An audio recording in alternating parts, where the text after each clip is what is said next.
मुल्तान में ऑपरेशन से 16 अफराद की बीनाई मुतासिर होने पर निजी अस्पताल का ऑपरेशन थिएटर सील कर दिया गया, जबकि रिकॉर्ड भी कब्जे में ले लिया गया।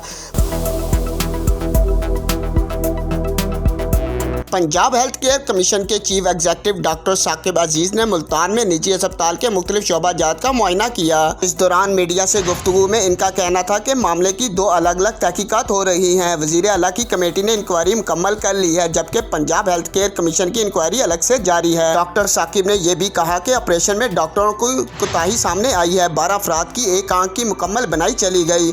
इन्होंने बताया कि अस्पताल का रिकॉर्ड कब्जे में लेकर ऑपरेशन थिएटर सील कर दिया गया है, जबकि मुकम्मल तहकीकात रिपोर्ट आने पर जिम्मेदारों को तायन किया जा सकेगा।